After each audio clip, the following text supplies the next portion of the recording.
Από ποιο σύλλογο είσαι, πώς λέγεσαι και εσύ? Από το σύλλογο Ελλάς Top Team, ανήκει στο Δημήτρη Δημητρίου.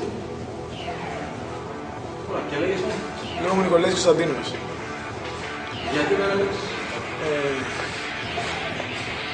Τώρα γιατί δεν έπαιξα, πιστεύω ότι η απάντηση είναι σε πολλούς μεγάλους αθλητές που κάθε φορά όταν έβγαινε κάποιος και δεν είχε αντίπαλο, αμέσως έπαιρνα τη θέση του, οποιοσδήποτε και να ήταν αυτός, χωρίς να φοβάμαι ποιος είναι αυτός που να αντιμετωπίσω. Οπότε για ποιο λόγο αρνήθηκα να παίξω μαζί σου? Κάναμε πολλές προτάσεις. Τι πιστεύεις ότι φταίει? Τώρα φταίει η συμπεριφορά μου, φταίει ότι δεν έχουν τα κότσια όπως έχω εγώ να αντιμετωπίσω οποιοδήποτε αθλητή και οποιαδήποτε στιγμή και όπως και να είμαι τέλος πάντων, ή είμαι προπονημένος είτε όχι, όπως το έχω δείξει και σε αγώνες μου στο εξωτερικό που έχω πάει και έχω δώσει καλά στίγματα, ας πούμε. Τώρα, θες ακόμα να παίξεις? Φυσικά. Σε τι στυλ? Το στυλ μου είναι K1. Όλοι μου αγώνες σχεδόν αποτελούνται από αγώνες K1.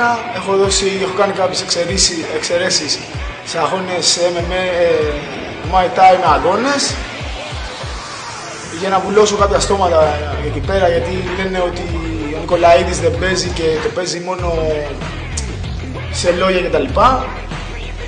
Οπότε έχω βουλώσει και στόματα εκεί πέρα και προχωράμε. Νομίζω ότι κάποιοι προπονητές δεν σε συμπαθούν και αν ναι, για ποιο λόγο σε συμπαθούν?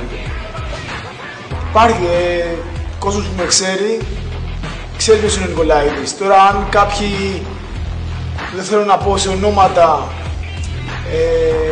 δεν με γουστάρουν γιατί ήμουν κάποιο καιρό στο γυμναστήριό τους και τους παράτησα και έφυγα και έχουν σχηματίσει κάποια γνώμη άσχημη, όπως στην τελική δεν με ενδιαφέρει κιόλας. Εγώ κάνω αυτό που κάνω και το κάνω για μένα. Ούτε κάθομαι να κοιτάω τι λέει ο άλλος και τι κάνει. Με ποιον αθλητή δεν θέλεις να παίξεις στην Ελλάδα? Αν όχι τώρα, στην επόμενη περίοδο. Σταύρο Χρυσοστίδη. Θα ήθελε να παίξω? Για ποιο λόγο? Δεν υπάρχει κάποιος λόγος.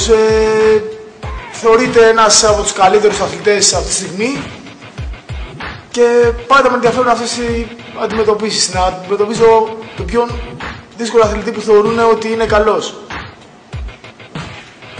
Θεωρείς ότι γενικότερα, επειδή γράφεις κάποια σχόλια στο διαδίκτυο, ότι αυτά επηρεάσαν πάρα πολύ το ότι κάποιοι αρνήθηκαν να παίξουν μαζί σου?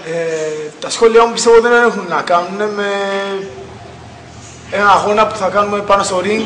Πιστεύω θα είναι ένας αγώνας και τίποτα παραπάνω. Όχι, απλά το λέω γιατί κάποιοι... Εντάξει, κι άλλοι γράφουν υπάρχουν πολλά άτομα που παίζουν αγώνα και σχολιάζουν μετά, κάνουν κριτικές.